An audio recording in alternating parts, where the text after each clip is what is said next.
sa Magsaysay Institute of Hospitality and Culinary. Ano yung A? Arts! Clap, clap! Okay. Para pag-usapan po natin ang finger foods dahil nga finger day dito sa Umagang Kay Ganda. Kasama pa rin natin si Chef Paolo, isa sa kanilang magigiting na mga chefs dito. Chef, okay. Naumpisa na natin sa pag-i-explain mo kanina tungkol dun sa hors d'oeuvres na it's part na finger food din siya. Pero sa isang spread ng buffet, gaano ba kaimportante ang finger food? Ang finger food ay mahalaga dahil ito yung welcome factor. Kapag ka may bisita ka, this is what you serve them before the actual meal itself. And ang gumagawa nitong finger food ay Garman J section of the kitchen organization. Meron talagang section? Meron talagang section na gumagawa ng finger food. Teka muna, medyo nalilito ako, Chef. Sa kitchen, halimbawa, yung bang gumagawa ng mga main course, ng soup, ng salad, di pwedeng gumawa ng mga finger food?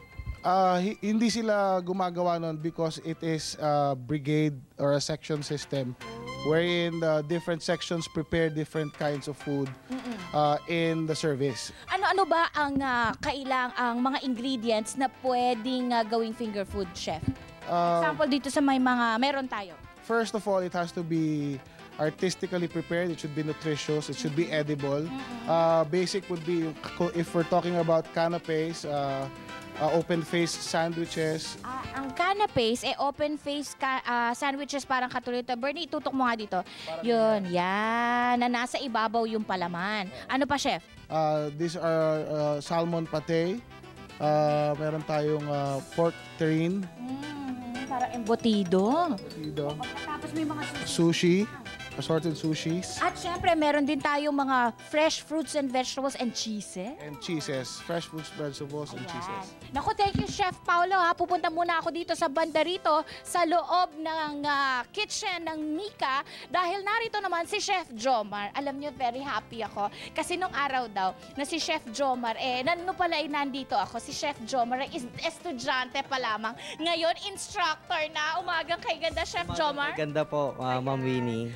Okay, nagbibigay daw kayo ng sample sa amin ng finger food. Ano ba lulutuin natin? Ang lulutuin ko po ay yung spanakopita. Spanakopita. Ay, parang maganda ang dating. Ano po ba ito? Ito po yung traditional na pika-pika na madalas iserve sa Northern Greece. Anong ingredients natin? Ang basic ingredients niya po ay spinach, feta cheese, phyllo dough, at saka yung clarified butter. Ito po yung spinach. Ayan, na dinurog-durog. Ito yung feta cheese at aayusin ni Chef Jomar. Mamaya makikita natin kung gaano kasarap ito. Samantala, punta muna tayo sa studio kasama si Kim. Okay, maraming